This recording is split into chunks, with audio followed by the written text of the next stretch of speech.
അസ്സലാമലൈക്കും, നമസ്കാരം. Welcome to Jasna's cooking world. ഇന്നത്തെ റെസിപ്പി നല്ല ടേസ്റ്റി ആയിട്ടുള്ളൊരു കേക്കിൻ്റെ റെസിപ്പിയാണ്. വളരെ ഈസി ആയിട്ട് നമുക്ക് വീട്ടിലുണ്ടാക്കാൻ പറ്റിയ ഒരു കേക്കാണ്. നമ്മൾ സാധാരണ ഉണ്ടാക്കുന്നത് കേക്കിൽ നിന്ന് കുറച്ചൊരു മാറ്റം വരുത്തിയിട്ടുള്ള കേക്കാണ്.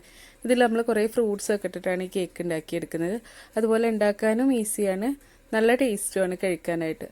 അപ്പോൾ നമുക്ക് ഈ കേക്ക് എങ്ങനെ ഉണ്ടാക്കാൻ നോക്കാം. അപ്പോൾ ആദ്യം തന്നെ നമുക്ക് കേക്ക് റെഡിയാക്കി എടുക്കാം. അതിന് വേണ്ടിയിട്ട് ഞാൻ 2 മുട്ടയാണ് എടുത്തിട്ടുള്ളത്. റൂം ടെമ്പറേച്ചറിലായിട്ടുള്ള 2 മുട്ടയാണ് എടുത്തിട്ടുള്ളത്. അത് എഗ് യോക്കും എഗ് വൈറ്റും മാറ്റി വെച്ചിട്ടുണ്ട്, സെപ്പറേറ്റ് ആക്കി വെച്ചിട്ടുണ്ട്. നമ്മൾ മുട്ട എടുക്കുമ്പോൾ എപ്പോഴും റൂം ടെമ്പറേച്ചറിലായിട്ടുള്ളത് എടുക്കുക. ആദ്യം നമുക്ക് ഈ എഗ് വൈറ്റ് നന്നായിട്ടൊന്ന് ബീറ്റ് ചെയ്തെടുക്കാം. എഗ് വൈറ്റ് ബീറ്റ് ചെയ്യുമ്പോൾ അതിൽ നമ്മുടെ എഗ് യോക്ക് പെടരുത്, അപ്പോൾ അത് നന്നായിട്ട് പതഞ്ഞ് കിട്ടില്ല. അപ്പോൾ അതൊന്ന് നോക്കുക. അതുപോലെ റൂം ടെമ്പറേച്ചറിലായിട്ടുള്ള മുട്ട എടുക്കാൻ നോക്കുക. ഞാൻ വലിയ മുട്ടയായ കാരണമാണ് 2 എണ്ണം എടുത്തത്. ചെറിയ മുട്ടയാണെന്നുണ്ടെങ്കിൽ 3 എണ്ണം എടുക്കുക. അപ്പോൾ ഇത് ഇനി നന്നായിട്ടൊന്ന് ബീറ്റ് ചെയ്തെടുക്കാം. അങ്ങനെ എഗ് വൈറ്റൊക്കെ ഇത് നന്നായിട്ട് പതഞ്ഞ് റെഡി ആയിട്ടുണ്ട്. ഇതുപോലെ നമ്മൾ കമഴ്ത്തി നോക്കിയാൽ അറിയാൻ പറ്റും, അത് ഒട്ടും താഴെ പോകുന്നില്ല എന്നുണ്ടെങ്കിൽ അത് കറക്റ്റായിട്ട് ബീറ്റായിട്ടുണ്ടാവും. അപ്പോൾ ഇനി ഇത് നമുക്കൊരു സൈഡിലേക്ക് മാറ്റി വെക്കാം. ഇനി നമ്മൾ മാറ്റി വെച്ചിട്ടുണ്ടായിരുന്ന എഗ് യോക്ക് ഉണ്ടല്ലോ, അതൊന്ന് മിക്സാക്കി എടുക്കാം. അപ്പോൾ ഇതിലേക്ക് നമുക്ക് ഇത് മിക്സ് ആക്കുമ്പോൾ തന്നെ ഇതിലേക്ക് ഞാൻ 1/2 കപ്പ് പഞ്ചസാര ഇട്ട് കൊടുക്കുന്നുണ്ട്. ഞാനിപ്പോൾ 250 ml കപ്പിന് 1/2 കപ്പ് പഞ്ചസാരയാണ് എടുത്തിട്ടുള്ളത്. ഈ കപ്പിന് തന്നെ 1 കപ്പാണ് നമ്മൾ മൈദ എടുക്കുന്നത്. അപ്പോൾ അതിൻ്റെ പകുതി മതി നമുക്ക് പഞ്ചസാര. അപ്പോൾ അത് ഇട്ടെടുത്തിട്ട് ഇത് രണ്ടും കൂടെ നന്നായിട്ട് മിക്സാക്കി കൊടുക്കാം. ഇനി പഞ്ചസാര പൊടിച്ചിട്ട് ചേർക്കണമെന്നുണ്ടെങ്കിൽ അങ്ങനെ ചേർത്താലും മതി. പഞ്ചസാര പൊടിച്ച് ചേർക്കുമ്പോൾ പെട്ടെന്ന് തന്നെ അത് മിക്സായിട്ട് കിട്ടും. ഞാനിപ്പോൾ പൊടിക്കാത്ത പഞ്ചസാരയാണ് ചേർത്ത് കൊടുത്തിട്ടുള്ളത്. അപ്പോൾ ഇത് നന്നായിട്ട് മിക്സായിട്ട് ഇതിൻ്റെ ആ കളർ യെല്ലോ കളറൊന്ന് മാറി വരണം. അതുവരെ നമുക്ക് നന്നായിട്ടൊന്ന് മിക്സാക്കി എടുക്കാം. അങ്ങനെ മുട്ടയൊക്കെ നന്നായിട്ട് ബീറ്റായി വന്നിട്ടുണ്ട്. ഇനി ഞാൻ 1/2 കപ്പ് ഓയിൽ ഒഴിച്ചു കൊടുക്കുന്നുണ്ട്, സൺഫ്ലവർ ഓയിൽ. നമ്മൾ പഞ്ചസാര അളന്ന പോലെ 250 ml കപ്പിന് 1/2 കപ്പ് തന്നെയാണ് ഓയിൽ ഒഴിച്ചു കൊടുക്കുന്നത്. ഇനി നമുക്കതിലേക്ക് 1/2 ടീസ്പൂൺ പൈനാപ്പിൾ എസൻസ് ഒഴിച്ചു കൊടുക്കുന്നുണ്ട്. ഇത് നമ്മൾ വാനില എസൻസിന് പകരമായിട്ടാണ് ഞാൻ പൈനാപ്പിൾ എസൻസ് ഒഴിച്ചു കൊടുക്കുന്നത്. അപ്പോൾ കേക്കിനൊരു പ്രത്യേക ടേസ്റ്റാണ്. നമ്മളിത് ഫ്രൂട്ട്സൊക്കെ ഇട്ടിട്ടാണല്ലോ കേക്ക് ഉണ്ടാക്കുന്നത്. അപ്പോൾ പൈനാപ്പിളിൻ്റെ എസൻസ് കൂടെ ആകുമ്പോൾ നല്ലൊരു ടേസ്റ്റ് വരും. എന്നിട്ട് ഇതുപോലെ അത് നന്നായിട്ട് മിക്സാക്കി കൊടുക്കുന്നുണ്ട്. അപ്പോൾ വാനില എസൻസിന് പകരമായിട്ട് നമുക്കിതുപോലെ പൈനാപ്പിൾ എസൻസോ അല്ലാന്നുണ്ടെങ്കിൽ സ്ട്രോബെറിയുടെ എസൻസ് ഉണ്ടെങ്കിൽ അത് ഒഴിച്ചു കൊടുക്കാം. മാംഗോ എസൻസൊക്കെ ഒഴിച്ചു കൊടുക്കാം. ഏതെങ്കിലും ഒരു ഫ്രൂട്ട്സ് ഫ്ലേവറായിട്ടുള്ള എസൻസ് ഒഴിച്ചാൽ മതിയാവും. അപ്പോൾ ഇത് നന്നായിട്ട് മിക്സ് ആയിട്ടുണ്ട്. ഇനി നമുക്കിതിലേക്ക് മൈദ, അതുപോലെ ബേക്കിംഗ് പൗഡർ, ബേക്കിംഗ് സോഡ ഒക്കെ ഇട്ട് കൊടുക്കണം. അപ്പോൾ ഞാനിതുപോലെ ഒരു സിഫ്റ്റർ എടുത്തിട്ട് അതിലേക്ക് പൊടി ഇട്ട് കൊടുക്കുന്നുണ്ട്. ഇതല്ലാന്നുണ്ടെങ്കിൽ നമ്മൾ അരിപ്പയിലിട്ടിട്ട് അത് നന്നായിട്ടൊന്ന് അരിച്ചെടുത്താൽ മതി. ഇനി ഇതിലേക്ക് 1 കപ്പ് 250 ml കപ്പിന് 1 കപ്പ് മൈദ ഇട്ട് കൊടുത്തിട്ടുണ്ട്. ഇനി ഇതിലേക്ക് ഞാൻ 1/4 ടീസ്പൂൺ ബേക്കിംഗ് സോഡ ചേർത്ത് കൊടുത്തിട്ടുണ്ട്. അതുപോലെ 1/2 ടീസ്പൂൺ ബേക്കിംഗ് പൗഡർ കൂടെ ഇട്ട് കൊടുത്തിട്ടുണ്ട്. ഇനി ഒരു പിഞ്ച് ഉപ്പിട്ട് കൊടുക്കാം. ഇനി ഇതെല്ലാം നന്നായിട്ടൊന്ന് മിക്സ് ആക്കിയിട്ട് അതൊന്ന് അരിച്ചിട്ട് ഇതിലേക്ക് ഇട്ട് കൊടുക്കാം. അപ്പോൾ ഇതെല്ലാം നമ്മൾ ഈ മുട്ടയുടെ മിക്സിലേക്ക് ഇതുപോലെ ഇങ്ങനെ മിക്സ് ആക്കിയിട്ട് ഇട്ട് കൊടുക്കുന്നുണ്ട്. അങ്ങനെ എല്ലാം ഇട്ട് കൊടുത്തിട്ടുണ്ട് പൊടിയൊക്കെ. ഇനി നമുക്കിതൊന്നും കൂടെ ഹാൻഡ് മിക്സർ ഉപയോഗിച്ചിട്ട് ലോ സ്പീഡിൽ വെച്ചിട്ട് അതൊന്ന് മിക്സ് ആക്കി എടുക്കാം. നമ്മൾ എഗ് വൈറ്റ് ചേർത്താൽ പിന്നെ നമ്മൾ ഹാൻഡ് മിക്സർ ഉപയോഗിച്ചിട്ട് മിക്സ് ആക്കരുത്. അപ്പോൾ അതിന് മുന്നേ ഈ പൊടിയൊക്കെ ഈ മുട്ടയുടെ മിക്സിൽ നന്നായിട്ട് ഇതുപോലെ ഒന്ന് മിക്സ് ആക്കി കൊടുക്കുക. ഈ സമയത്ത് അപ്പോൾ ഇങ്ങനെ മിക്സാക്കി എടുക്കുന്ന സമയത്ത് നന്നായിട്ട് തിക്കായിട്ട് തോന്നുന്നുണ്ട് ബാറ്റർ എന്നുണ്ടെങ്കിൽ 2 ടേബിൾ സ്പൂൺ പാൽ ഒഴിച്ചു കൊടുക്കാം. ഞാനിപ്പോൾ ഒഴിച്ചു കൊടുക്കുന്നില്ല. പാൽ ഒഴിച്ചു കൊടുക്കുകയെന്നുണ്ടെങ്കിൽ നമ്മൾ 2 ടേബിൾ സ്പൂൺ പാൽ ഒഴിച്ചാൽ മതിയാവും. തണുത്ത പാൽ ഒഴിക്കരുത്, തിളപ്പിച്ചാറിയിട്ടുള്ള ചൂടാറിയിട്ടുള്ള പാലുണ്ടല്ലോ അത് ഒഴിച്ചു കൊടുത്താൽ മതി, 2 ടേബിൾ സ്പൂൺ. അങ്ങനെ ഇതൊക്കെ നന്നായിട്ട് മിക്സ് ആക്കിയിട്ടുണ്ട്. ഇനി നമുക്കിതിലേക്ക് റെഡിയാക്കി വെച്ച എഗ് വൈറ്റ് ഉണ്ടല്ലോ അത് ചേർത്ത് കൊടുക്കാം. അങ്ങനെ എല്ലാ എഗ് വൈറ്റും ഇതിലേക്ക് ഇട്ട് കൊടുത്തിട്ടുണ്ട്. ഇനി ഇത് നമുക്ക് മെല്ലായിട്ട് ഒന്ന് മിക്സാക്കി എടുക്കാം. കട്ട് ആൻഡ് ഫോൾഡ് ചെയ്തെടുത്താൽ മതി.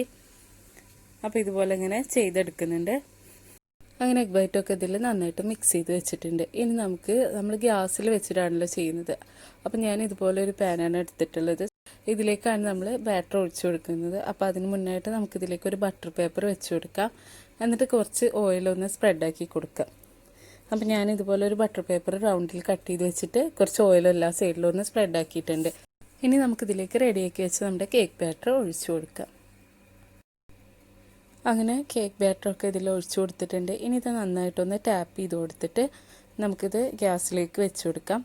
അപ്പോൾ ഗ്യാസിൽ വെച്ച് കൊടുക്കുമ്പോൾ ഞാനൊരു പാൻ നന്നായിട്ട് ചൂടാക്കിയിട്ട് അത് നന്നായിട്ട് ഫ്ലെയിം കുറച്ച് വെച്ചിട്ടുണ്ട്. അതിൻ്റെ മുകളിലായിട്ടാണ് നമ്മുടെ കേക്കിൻ്റെ മിക്സ് ഉള്ളത് വെച്ച് കൊടുത്തിട്ടുള്ളത്. ഇനി ഇത് അടച്ച് വെച്ചിട്ട് ഒരു അരമണിക്കൂർ നമുക്ക് കേക്ക് ബേക്ക് ചെയ്യാനായിട്ട് വെക്കാം. ഫ്ലെയിം നന്നായിട്ട് കുറച്ച് വെക്കണം. അപ്പോൾ കേക്ക് റെഡിയാവുന്ന സമയം കൊണ്ട് നമുക്ക് അതിലേക്ക് വേണ്ട ഒരു ജെല്ലി ഉണ്ടാക്കിയെടുക്കണം. അപ്പോൾ അതിന് വേണ്ടിയിട്ട് ഞാൻ ചൈന ഗ്രാസാണ് എടുത്തിട്ടുള്ളത്. ഇത് 25 ഗ്രാമിൻ്റെ പാക്കറ്റിൽ നിന്ന് 1/4 ഭാഗം മാത്രം മതി നമുക്ക് ഈ ജെല്ലി റെഡിയാക്കി എടുക്കാനായിട്ട്. എന്നിട്ട് അത് നന്നായിട്ട് കഴുകിയിട്ടാണ് ഞാൻ ഈ പാത്രത്തിലേക്ക് ഇട്ട് കൊടുത്തിട്ടുള്ളത്. ഇനി ഇതിലേക്ക് നമ്മൾ 250 ml കപ്പിന് 2 കപ്പ് വെള്ളം ഒഴിക്കണം. ചൈന ഗ്രാസ് ഒന്നും ഒരുപാട് എടുക്കേണ്ട ആവശ്യമില്ല, അത് ഭയങ്കര കട്ടിയായി പോകും. അപ്പോൾ വളരെ കുറച്ച് എടുത്താൽ മതി നമുക്ക്. അപ്പോൾ ഞാൻ 2 കപ്പ് വെള്ളം ഒഴിച്ചിട്ടുണ്ട്. എന്നിട്ട് ഇത് നന്നായിട്ട് തിളപ്പിച്ചെടുക്കാം. അങ്ങനെ ചൈന ഗ്രാസൊക്കെ ഇതാ നന്നായിട്ട് തിളച്ച് വന്നിട്ടുണ്ട്. ഒന്ന് നന്നായിട്ട് ഇളക്കി കൊടുക്കുക. നമ്മൾ ഇത് തിളപ്പിച്ചെടുക്കുന്ന സമയത്ത് ഇതുപോലെ ഇങ്ങനെ ഇളക്കി കൊടുത്തിട്ട് തിളപ്പിച്ചെടുക്കുക. ഇപ്പോൾ അത് നന്നായിട്ട് മെൽറ്റായിട്ട് വന്നിട്ടുണ്ട്. ഇനി നമുക്കിതിലേക്ക് പഞ്ചസാര ചേർത്ത് കൊടുക്കണം. അപ്പോൾ ഞാനിപ്പോൾ ഒരു 1/4 കപ്പ് പഞ്ചസാരയാണ് ചേർത്ത് കൊടുക്കുന്നത്. നമുക്ക് മധുരം എത്ര വേണ്ടത് അതിനനുസരിച്ച് ചേർത്ത് കൊടുത്താൽ മതി. ഇതിപ്പോൾ ഞാൻ 250 ml കപ്പിന് 1/4 കപ്പാണ് പഞ്ചസാര ചേർത്തിട്ടുള്ളത്. എന്നിട്ട് ഇതുപോലെ നന്നായിട്ടൊന്ന് മിക്സാക്കി കൊടുത്തിട്ട് ആ പഞ്ചസാരയൊക്കെ ഒന്ന് മെൽറ്റാക്കി എടുക്കാം. അപ്പോൾ പഞ്ചസാരയൊക്കെ ഇതാ നന്നായിട്ട് മെൽറ്റായി വന്നിട്ടുണ്ട്. ഇനി ഞാനിതിലേക്ക് ഒരു 1/2 ടീസ്പൂൺ പൈനാപ്പിൾ എസൻസ് ഒഴിച്ചു കൊടുക്കുന്നുണ്ട്. കാരണം നമ്മുടെ ചൈന ഗ്രാസിന് പ്രത്യേകിച്ച് ഫ്ലേവർ ഒന്നുമില്ലല്ലോ. അപ്പോൾ അതിനൊരു ഫ്ലേവർ കിട്ടാനായിട്ട് ഞാൻ പൈനാപ്പിൾ എസൻസ് ഒഴിച്ചു കൊടുക്കുന്നത്. ഞാൻ പൈനാപ്പിൾ എസൻസ് തന്നെയാണ് കേക്കിൽ ഒഴിച്ചു കൊടുത്തിട്ടുള്ളത്. എന്നിട്ട് നന്നായിട്ട് മിക്സ് ആക്കിയിട്ട് ഗ്യാസ് ഓഫ് ചെയ്യുന്നുണ്ട്. അപ്പോൾ ഇത് ഓഫ് ചെയ്തിട്ടിട്ടുണ്ട്. ഇനി നമുക്കിത് അരിച്ചെടുത്ത് മാറ്റി വെക്കാം. എന്നിട്ട് നമുക്ക് അതിലേക്ക് കളറൊക്കെ ചേർത്ത് കൊടുക്കാനുണ്ട്. അപ്പോൾ ഇത് അരിച്ചെടുത്തിട്ടുണ്ട്. ഇനി നമുക്കിതിലേക്ക് ബ്ലൂ കളറാണ് ഞാൻ ചേർത്ത് കൊടുക്കുന്നത്. നമുക്ക് ഇഷ്ടമുള്ള കളർ ചേർത്ത് കൊടുക്കാം. അപ്പോൾ ഞാനിപ്പോൾ ഈ ഫോസ്റ്റർ ക്ലർക്സിൻ്റെ ബ്ലൂ കളറാണ് എടുത്തിട്ടുള്ളത്. കളർ ചേർത്ത് കൊടുക്കുന്ന സമയത്ത് വളരെ കുറച്ച് ഒരു ഡ്രോപ്സ് ഒഴിച്ചു കൊടുത്താൽ മതി, ഒരുപാടൊന്നും ഒഴിക്കരുത്, ഇത്ര മതി. കാരണം ഒരുപാട് ഡാർക്ക് കളറാക്കി എടുക്കരുത്. അതുപോലെ കളർ ഇഷ്ടമില്ലാത്തവർ ഇതുപോലെ തന്നെ പ്ലെയിനായിട്ട് സെറ്റ് ചെയ്തെടുത്താലും മതി. അപ്പോൾ ഞാനിപ്പോൾ ഒരു ഡ്രോപ്സ് കളർ ഒഴിച്ചിട്ട് ഇത് നന്നായിട്ടൊന്ന് മിക്സാക്കി എടുക്കുന്നുണ്ട്. അങ്ങനെ ഇത് നന്നായിട്ട് മിക്സ് ആക്കിയിട്ടുണ്ട്. ഇനി ഞാനിതൊരു സ്റ്റീൽ പാത്രത്തിലേക്ക് ഒഴിച്ചു വെക്കുകയാണ്. അപ്പോൾ ഇതുപോലൊരു സ്റ്റീൽ പ്ലേറ്റിലേക്ക് ഒഴിച്ചു വെക്കുന്നുണ്ട്. ഇനി ഇത് ചൂടാറിയിട്ട് ഇത് ഒന്ന് സെറ്റായി വരും. അതിനുശേഷം നമുക്കിതൊന്ന് കട്ട് ചെയ്തെടുക്കണം. അപ്പോൾ ഫ്രിഡ്ജിലൊന്നും വെക്കേണ്ട ആവശ്യമില്ല, ചൈന ഗ്രാസ് പെട്ടെന്ന് തന്നെ സെറ്റായിട്ട് കിട്ടും. അപ്പോൾ ഈ ചൈന ഗ്രാസ് ഒന്ന് സെറ്റായ ശേഷം നമുക്ക് കേക്ക് ഉണ്ടാക്കിയ അതേ പാത്രത്തിൻ്റെ അടപ്പുണ്ടല്ലോ, അത് വെച്ചിട്ട് വേണം ഇതൊന്ന് കട്ട് ചെയ്തെടുക്കാനായിട്ട്. എന്നാലും നമ്മളിത് കേക്കിൻ്റെ മുകളിൽ വെക്കുമ്പോൾ അതേ കറക്റ്റ് റൗണ്ടിലായിട്ട് നമുക്ക് കിട്ടുള്ളൂ. അപ്പോൾ ഞാൻ ഈ അടപ്പ് വെച്ചിട്ടാണിത് ചൂടാറിയ ശേഷം സെറ്റായിട്ട് കട്ട് ചെയ്യുന്നത്. അപ്പോൾ ഈ സമയം കൊണ്ട് നമ്മുടെ കേക്കും റെഡിയായി വന്നിട്ടുണ്ട്. ഞാൻ 1/2 മണിക്കൂറാണ് വെച്ചത്. ഇതുപോലെ അങ്ങനെ കുത്തി നോക്കിയാൽ അറിയാൻ പറ്റും, ഒട്ടും ഒട്ടി പിടിച്ചിട്ടില്ല. അപ്പോൾ ഇനി നമുക്കിത് ഈ പാനിൽ നിന്ന് മാറ്റാം. അപ്പോൾ ഞാനിതൊരു പ്ലേറ്റിലേക്ക് ഇട്ട് കൊടുക്കുന്നുണ്ട്. ഇനി നമുക്കിതിൻ്റെ മുകളിലുള്ള ഈ ബട്ടർ പേപ്പർ ഒന്നെടുത്ത് മാറ്റാം. അങ്ങനെ നമ്മുടെ കേക്കും റെഡി ആയിട്ടുണ്ട്. നല്ല സോഫ്റ്റ് ആയിട്ടുള്ള കേക്കാണ്. ഞാനിതിന് മുന്നേ മിൽക്ക് കേക്കിൻ്റെ വീഡിയോയിൽ നമ്മൾ ഓവനിൽ കേക്ക് ഉണ്ടാക്കുന്നത് കാണിച്ചിട്ടുണ്ട്. അപ്പോൾ അതുകൊണ്ടാണ് ഞാൻ ഇന്ന് ഗ്യാസിൽ ഉണ്ടാക്കിയെടുത്തത്. ഇനി ഇതൊന്ന് ചൂടാറിയ ശേഷം നമുക്കിതൊന്ന് കട്ട് ചെയ്തെടുക്കാം. അപ്പോൾ ഇതുപോലെ 2 ആക്കിയിട്ട് കട്ട് ചെയ്താൽ മതി. ഞാൻ ഒരു സൈഡിൽ നിന്ന് ഇങ്ങനെ കട്ട് ചെയ്ത് കൊടുക്കുന്നുണ്ട്. അങ്ങനെ ഇതാ കട്ട് ചെയ്തെടുത്തിട്ടുണ്ട്. ഇതുപോലെ 2 പീസായിട്ടാണ് നമ്മൾ കട്ട് ചെയ്തിട്ടുള്ളത്.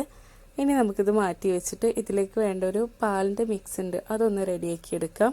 അപ്പോൾ അതിന് വേണ്ടിയിട്ട് ഞാൻ 250 ml കപ്പിന് ഒരു 1/4 കപ്പ് പാൽ എടുത്തിട്ടുണ്ട്. അതിലേക്ക് ഒരു 3 ടേബിൾ സ്പൂൺ പഞ്ചസാര കൂടി ഇട്ട് കൊടുത്തിട്ടുണ്ട്. ഒരുപാട് മധുരമൊന്നും ചേർക്കേണ്ട, ഒരു 3 ടേബിൾ സ്പൂൺ മതി. ഇനി ഇതൊന്ന് നന്നായിട്ട് തിളപ്പിച്ചെടുക്കാം. അങ്ങനെ പാൽ നന്നായിട്ട് തിളച്ച് വന്നിട്ടുണ്ട്. ഇനി ഗ്യാസ് ഓഫ് ചെയ്തിട്ട് ഇത് ചൂടാറാനായിട്ട് മാറ്റി വെക്കാം. അങ്ങനെ പാൽ ചൂടാറാനായിട്ട് മാറ്റി വെച്ചിട്ടുണ്ട്. ഇനി നമുക്ക് അതിലേക്ക് വേണ്ട വിപ്പിംഗ് ക്രീം ഒന്ന് റെഡിയാക്കി എടുക്കാം. ഞാനിപ്പോൾ 1/2 കപ്പ് വിപ്പിംഗ് ക്രീമാണ് എടുത്തിട്ടുള്ളത്. ഇനി ഇത് നന്നായിട്ടൊന്ന് മിക്സ് ആക്കിയിട്ട് വിപ്പിംഗ് ക്രീം റെഡിയാക്കി എടുക്കാം. ഇതുപോലൊരു ഹാൻഡ് മിക്സർ ഉപയോഗിച്ചിട്ട് നന്നായിട്ടൊന്ന് മിക്സ് ആക്കി എടുക്കാം. അങ്ങനെ നമ്മുടെ വിപ്പിംഗ് ക്രീമും റെഡി ആയിട്ടുണ്ട്. ഇനി ഇതും നമുക്ക് മാറ്റി വെക്കാം. പിന്നെ നമുക്ക് വേണ്ടത് ഫ്രൂട്ട്സ് ആണ്. ഞാനിപ്പോൾ ഒരു മാങ്ങ തൊലി കളഞ്ഞിട്ട് ചെറിയ പീസായിട്ട് കട്ട് ചെയ്തിട്ടുണ്ട്. അതുപോലെ ഒരു ആപ്പിളും എടുത്തിട്ട് തൊലി കളഞ്ഞ് ചെറിയ പീസായിട്ട് കട്ട് ചെയ്ത് വെച്ചിട്ടുണ്ട്. പിന്നെ കുറച്ച് മുന്തിരി എടുത്തിട്ടുണ്ട്. മുന്തിരി ഞാൻ കട്ട് ചെയ്തിട്ടില്ല, അത് ചെറിയ മുന്തിരിയായ കാരണം അതങ്ങനെ എടുത്തിട്ടുണ്ട്. ഇനി നമുക്ക് കേക്കൊക്കെ സെറ്റാക്കി എടുക്കാം. അപ്പോൾ ഞാനിതുപോലൊരു കേക്ക് സ്റ്റാൻഡ് എടുത്തിട്ടുണ്ട്. അതിന് മുകളിലേക്കായിട്ട് നമ്മുടെ കേക്ക് ബോർഡ് വെച്ച് കൊടുത്തിട്ടുണ്ട്. ഇനി കുറച്ച് വിപ്പിംഗ് ക്രീം ഒന്ന് ഇതുപോലെ ഒന്ന് ആക്കി കൊടുത്തിട്ട് കട്ട് ചെയ്ത് വെച്ച കേക്ക് ഉണ്ടല്ലോ, അതിൽ നിന്ന് ഒരു കേക്ക് വെച്ച് കൊടുക്കാം. അങ്ങനെ നമ്മൾ കേക്ക് വെച്ച് കൊടുത്തിട്ടുണ്ട്. ഇനി ഇതിൻ്റെ മുകളിലായിട്ട് നമ്മൾ നേരത്തെ പാല് തിളപ്പിച്ചിട്ടുണ്ടല്ലോ, പഞ്ചസാരയും പാലും കൂടെ തിളപ്പിച്ച് വെച്ചിട്ടുണ്ടല്ലോ, അപ്പോൾ അതിൽ നിന്ന് കുറച്ച് ഇതിൻ്റെ മുകളിലായിട്ട് ഒഴിച്ചു കൊടുക്കുക. നന്നായിട്ട് ചൂടാറിയ ശേഷം വേണം ഒഴിച്ചു കൊടുക്കാനായിട്ട്. അപ്പോൾ ഇതുപോലെ ഇങ്ങനെ കേക്കിൻ്റെ മുകളിലായിട്ട് എല്ലാ സൈഡിലായിട്ടും ഒന്ന് ഒഴിച്ചു കൊടുക്കുന്നുണ്ട്. ഒരുപാടൊന്നും ഒഴിച്ചു കൊടുക്കണ്ട, ഇതുപോലെ എല്ലാ സൈഡിലും ഒന്ന് ഒഴിച്ചു കൊടുക്കുക. ഇനി നമുക്കിതിൻ്റെ മുകളിലായിട്ട് കുറച്ച് വിപ്പിംഗ് ക്രീം ഒന്നാക്കി കൊടുക്കാം. അപ്പോൾ ഈ കേക്കിൻ്റെ എല്ലാ സൈഡിലും ഇതുപോലെ ഇങ്ങനെ ആക്കി കൊടുക്കുന്നുണ്ട്. എന്നിട്ട് നമുക്കിതിൻ്റെ മുകളിലേക്ക് നമ്മൾ കട്ട് ചെയ്ത് വെച്ച ഫ്രൂട്ട്സ് ഉണ്ടല്ലോ അതിട്ട് കൊടുക്കാം. അപ്പോൾ വിപ്പിംഗ് ക്രീം ഇപ്പം ഞാൻ എല്ലാ സൈഡിലും ഒന്ന് ആക്കി കൊടുത്തിട്ടുണ്ട്. ഇതുപോലെ ഇങ്ങനെ കട്ട് ചെയ്ത് വെച്ച ഫ്രൂട്ട്സ് എല്ലാം മിക്സായിട്ട് ഇട്ട് കൊടുക്കാം. അപ്പോൾ ഞാൻ എടുത്തിട്ടുള്ളത് മാങ്ങയും ആപ്പിളും അതുപോലെ മുന്തിരിയാണ്. നമുക്ക് ഒറ്റ ഫ്രൂട്ടായിട്ടും വെച്ച് കൊടുക്കാം. മുന്തിരി മാത്രമാണ് അങ്ങനെയും വെച്ച് കൊടുക്കാം, അല്ല ആപ്പിളോ മാങ്ങയോ ഒരെണ്ണമായിട്ടും വെച്ച് കൊടുക്കാം. എന്നിട്ട് അതിൻ്റെ മുകളിലായിട്ട് നന്നായിട്ട് ക്രീം ഇട്ട് കൊടുക്കുക. ഇതുപോലെ ഞാൻ അതിൻ്റെ എല്ലാ മുകളിലായിട്ട് വീണ്ടും ക്രീം ഇട്ട് കൊടുക്കുന്നുണ്ട്, വിപ്പിംഗ് ക്രീം. ഇനി അതിൻ്റെ മുകളിൽ നമുക്ക് കുറച്ച് സ്ട്രോബെറി സിറപ്പ് കയ്യിലുണ്ടെന്നുണ്ടെങ്കിൽ അതുകൂടെ ഒഴിച്ചു കൊടുക്കുക. നിർബന്ധമില്ല, കയ്യിലുണ്ടെങ്കിൽ ഒന്ന് ഒഴിച്ചു കൊടുത്താൽ മതി. ഇനി ഇതിൻ്റെ മുകളിലായിട്ട് നമുക്ക് അടുത്ത ലെയർ കേക്കും വെച്ച് കൊടുക്കാം. എന്നിട്ട് നമ്മൾ പാലിൻ്റെ മിക്സ് ഉണ്ടല്ലോ അതും ഒഴിച്ചു കൊടുക്കുന്നുണ്ട്. എല്ലാ സൈഡിലേക്കും ആയിട്ടൊന്ന് ഒഴിച്ചു കൊടുക്കാം. അങ്ങനെ പാലിൻ്റെ മിക്സൊക്കെ ഒഴിച്ചു കൊടുത്തിട്ടുണ്ട്. എന്നിട്ട് ഇതിൻ്റെ മുകളിലായിട്ട് നമ്മുടെ വിപ്പിംഗ് ക്രീം വെച്ചിട്ട് കേക്ക് നന്നായിട്ടൊന്ന് കവർ ചെയ്തെടുക്കാം. അപ്പോൾ ഇതുപോലെ കേക്കിൻ്റെ സൈഡിലൊക്കെ ആയിട്ട് ആക്കിയെടുക്കുന്നുണ്ട്. അങ്ങനെ ഇതാ റെഡിയാക്കി വെച്ചിട്ടുണ്ട്. ഇനി നമുക്കിതിൻ്റെ മുകളിലായിട്ട് കുറച്ച് ഷുഗർ ബോൾസോ സ്പ്രിങ്കിൾസോ ഒക്കെ ഉണ്ടെങ്കിൽ ഒന്ന് ഇട്ട് കൊടുക്കാം. അപ്പോൾ ഞാനത് ഇട്ട് കൊടുക്കുന്നുണ്ട്. ഇതൊരു നിർബന്ധമില്ല, കയ്യിലുണ്ടെങ്കിൽ ചേർത്താൽ മതി, ഇതിൻ്റെ ആവശ്യമൊന്നുമില്ല. ഞാൻ ജസ്റ്റ് ഒരു ഭംഗിക്ക് വേണ്ടി ഇട്ട് കൊടുക്കുകയാണ്. ഇത് നമുക്ക് കടയിൽ നിന്നൊക്കെ മേടിക്കാൻ കിട്ടും. അപ്പോൾ അത് ഇട്ട് കൊടുത്തിട്ടുണ്ട്. ഇനി നമുക്കിതിൻ്റെ മുകളിലായിട്ട് നമ്മൾ നേരത്തെ റെഡിയാക്കി വെച്ച ജെല്ലി ഉണ്ടല്ലോ, ചൈന ഗ്രാസിൻ്റെ ജെല്ലി ഉണ്ടല്ലോ, അപ്പോൾ അത് ഇതാ സെറ്റായിട്ടുണ്ട്. അതൊന്ന് കട്ട് ചെയ്തിട്ട് അതിൻ്റെ മുകളിലായിട്ട് വെച്ച് കൊടുക്കുക. അപ്പോൾ നമ്മുടെ കേക്കിൻ്റെ അതേ വലുപ്പത്തിനനുസരിച്ച് കട്ട് ചെയ്തെടുക്കുക. അപ്പോൾ ഇതുപോലെ നമ്മൾ കേക്ക് റെഡിയാക്കാൻ എടുത്ത അതേ പാൻ്റെ അടപ്പ് വെച്ചിട്ട് ഒന്ന് കട്ട് ചെയ്തെടുത്താൽ മതി. അപ്പോൾ ഈസി ആയിട്ട് നമുക്ക് ആ ഷേപ്പായിട്ട് കിട്ടും. അപ്പോൾ ഞാൻ ആ അടുപ്പെടുത്തിട്ട് ഒന്ന് പ്രസ്സാക്കി കൊടുക്കുന്നുണ്ട്. അപ്പോൾ അത് നല്ല റൗണ്ടായിട്ട് കട്ട് ചെയ്ത് കിട്ടും. കണ്ടില്ലേ, ഇപ്പോൾ ഇതാ നല്ല റൗണ്ടായിട്ട് തന്നെ കിട്ടിയിട്ടുണ്ട് നമുക്ക്. ഇനി നമുക്കിത് ഇതുപോലെ ഇങ്ങനെ എടുത്തിട്ട് ഈസി ആയിട്ട് എടുത്തിട്ട് മാറ്റാൻ പറ്റും. അപ്പോൾ ഇതുപോലെ ഇങ്ങനെ സൈഡിൽ നിന്ന് എടുത്തിട്ട് നമുക്കിത് കേക്കിൻ്റെ മുകളിലേക്കായിട്ട് വെച്ച് കൊടുക്കാം. എന്നിട്ട് പിന്നെ നമ്മൾ ബാക്കിയുള്ള കുറച്ച് വിപ്പിംഗ് ക്രീം ഉണ്ട്, അതൊന്ന് കുറച്ച് ബ്ലൂ കളർ മിക്സായിട്ട് കേക്കിൻ്റെ സൈഡിലൊക്കെ ഒന്ന് ആക്കി കൊടുത്തിട്ടുണ്ട്. ഇതുപോലെ ഇങ്ങനെ സൈഡിലൊക്കെ ഒന്ന് ആക്കി വെച്ചിട്ടുണ്ട്. ഈ ഒരു ബ്ലൂ കളറായിട്ട് വിപ്പിംഗ് ക്രീം ഒന്ന് ആക്കി എടുത്തിട്ടുണ്ട്. വൈറ്റും ബ്ലൂവും കൂടെ ഇങ്ങനെ മിക്സായി വരുന്നൊരു കളർ, ഒരുപാടൊന്നും ആക്കരുത്. അങ്ങനെ നമ്മുടെ ഈസി ആയിട്ട് ഉണ്ടാക്കാൻ പറ്റിയ കേക്ക് റെഡി ആയിട്ടുണ്ട്. ഇനി നമുക്കിത് ഫ്രിഡ്ജിലേക്ക് മാറ്റി വെച്ചിട്ട് ഇതൊന്ന് തണുപ്പിച്ചെടുത്തിട്ട് കട്ട് ചെയ്തെടുക്കാം. അങ്ങനെ ഞാൻ ഫ്രിഡ്ജിൽ 1 മണിക്കൂർ വെച്ച ശേഷം ഞാനിത് എടുത്തിട്ടൊന്ന് കട്ട് ചെയ്യുന്നുണ്ട്. അങ്ങനെ നമ്മുടെ ടേസ്റ്റി ആയിട്ടുള്ള കേക്ക് റെഡി ആയിട്ടുണ്ട്. നമ്മളിതിൻ്റെ ഉള്ളിൽ ഫ്രൂട്ട്സൊക്കെ ഇട്ടിട്ടുള്ള കാരണം ഒരു പ്രത്യേക ടേസ്റ്റാണ് ഈ കേക്കിന്. അപ്പോൾ എല്ലാവരും ഒന്ന് ട്രൈ ചെയ്ത് നോക്കുക. അതുപോലെ വീഡിയോ ഇഷ്ടമാണെങ്കിൽ ലൈക്ക് ചെയ്യുക, ഷെയർ ചെയ്യുക, സബ്സ്ക്രൈബ് ചെയ്യാത്തവരുണ്ടെങ്കിൽ സബ്സ്ക്രൈബും കൂടെ ചെയ്യാം. ഇൻഷാ അല്ലാഹ് വേറൊരു വീഡിയോ ആയിട്ട് നമുക്ക് വീണ്ടും കാണാം.